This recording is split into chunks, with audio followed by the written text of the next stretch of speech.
নমস্কার, আমি নিশা। তোমরা দেখছো মাইসেলফ নিশা ব্লগের নতুন একটি ভিডিও। আজকে আমি কি বিষয়ে ভিডিও করব সেটা হয়তো আমার হেডিং দেখে বুঝতেই পেরেছো। হ্যাঁ, অ্যাডিনিয়াম গাছে কিভাবে রিপোর্টিং করতে হয় সেই বিষয়ে ভিডিওটা আছে। সম্পূর্ণ ভিডিওটা দেখতে থাকো। আর এই গাছটা 1 বছরের গাছ। আমি যখন 1 বছর আগে গাছটা বসিয়েছিলাম অনেকটা ছোট ছিল, আর তখন সেই গাছটার তুলনায় অনেক বড় একটা টবে বসিয়ে দিই। তখন আমি এই অ্যাডিনিয়াম গাছের অত একটা যত্ন জানতামও না। ফার্স্ট টাইম এই গাছটাই আমার কেনা ছিল, অ্যাডিনিয়াম গাছ বলতে। তো আজকে ভেবেছি ওর জন্য ঠিকঠাক সাইজের একটা টবে গাছটা বসাবো। তো প্রথমে আমি গাছটা যখন মাটি থেকে তুলি আমি পুরো অবাক হয়ে গেছি যে এত মোটা গোড়াটা হয়েছে।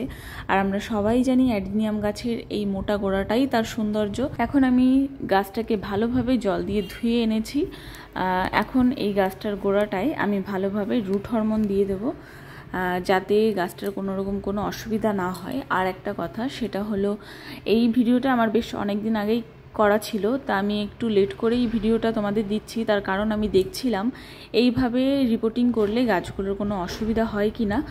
তো যেহেতু আমার ফার্স্ট টাইম এই গাছটা রিপোর্টিং করলাম, তাই আমি একটু লেট করেই ভিডিওটি দিলাম। তো এখন আমার গাছটা খুব ভালো আছে, সুন্দর হয়ে গেছে। তো সেইটার আপডেটও আমি তোমাদের দেব। আর অবশ্যই ভিডিওটি ভালো লাগলে লাইক কমেন্ট করে দিও।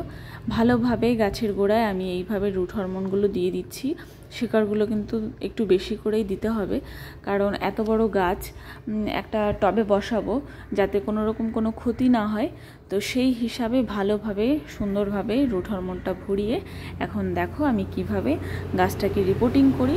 এখানে একটা ওর সাইজ মতন একটা মাটির টব নিয়ে নিয়েছি। আর একটা খেয়াল রাখতে হবে জিনিস, সেটা হলো যে এর ড্রেনেজটা যেন ঠিকঠাক থাকে।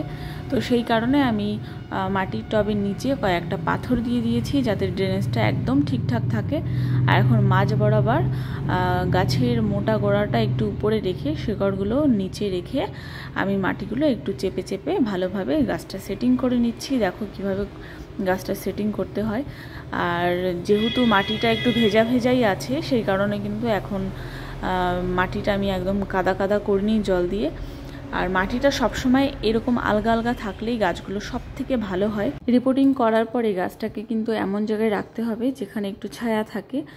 আর গাছটা যখন দেখবে যে একটু ঠিকঠাক হয়ে গেছে, পাতাগুলো আবার একটু আগের মতন হয়ে গেছে, তখন একটু রোদ জায়গায় রাখবে, যেখানে 5 থেকে 7-8 ঘন্টা অন্তত সূর্যের আলো পড়ে। কারণ এই অ্যাডিনিয়াম গাছ সূর্যের আলো খুবই পছন্দ করে, আর জলটা কিন্তু অত একটা পছন্দ করে না। তাই যতক্ষণ না মাটি একদম শুকিয়ে যাচ্ছে ততক্ষণ কিন্তু এই গাছে জল দেওয়া যাবে না। আর বৃষ্টির জল থেকে কিন্তু সাবধান।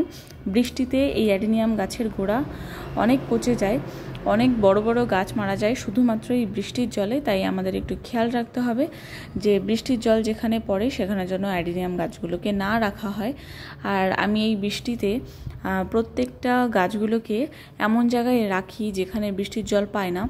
আর একদিকে যেমন ভালো, একদিকে কিন্তু অনেকটাই ক্ষতি করে। তাই একটু সাবধানে রাখতে হবে। আর প্রত্যেকটা ওয়েদারে আলাদা আলাদাভাবে গাছের যত্ন করতে হয়। গাছের গোড়াটা মাটি দিয়ে আমি একটু চেপে চেপে দিচ্ছি, তার কারণ অনেকটাই মোটা হয়ে গেছে গোড়াটা। সেই ক্ষেত্রে যখন আমি জল দেব গোড়াটা একটু আলতো হয়ে যাবে, নরম হয়ে যাবে, গোড়াটা কিন্তু নড়ে যেতে পারে। তাই একটু মাটিটা দিয়ে একটু চেপে চেপে দিচ্ছি। আর দেখো আমি কিন্তু পুরো মাটিটা দিয়ে টবটা ভর্তি করিনি, অনেকটাই একটু ফাঁকা আছে। তার কারণ মাঝে মধ্যে এই গাছগুলোকে তো খাবার দিতে হয়, সার টার দিতে হয়। সেই ক্ষেত্রে একটু মাটিটা যদি কম থাকে তো খাবারটা ভালোভাবে গাছের গোড়ায় দেওয়া যায়। আর এখন আমি একটু দিয়ে দিচ্ছি এখান দিয়ে ফাঙ্গাসাইড, যাতে একটু বৃষ্টির জল পড়লেও গাছে যাতে কোনো রকম কোনো ক্ষতি না হয়।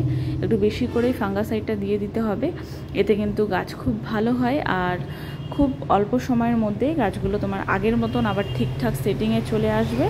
তো মোটামুটি দেখো আমার কিন্তু রিপোর্টিং কমপ্লিট হয়ে গেল। তোমাদের একটু ভালো করে দেখাই, একটু বেশি করে মাটিতে একটু ফাঙ্গাসাইড দিয়ে দিয়েছি। আর দেখতে কিন্তু সত্যিই খুব ভালো লাগছে এই ছোট্ট টবটাতে। দেখে মনে হচ্ছে যে একদম অনেক পুরনো একটা গাছ, কিন্তু বেশি দিনের গাছ না, মাত্র 1 বছরের গাছ।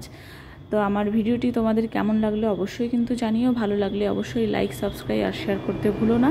এইভাবেই আমার পাশে থেকো। দেখা হবে পরবর্তী কোনো ভিডিওতে। টাটা।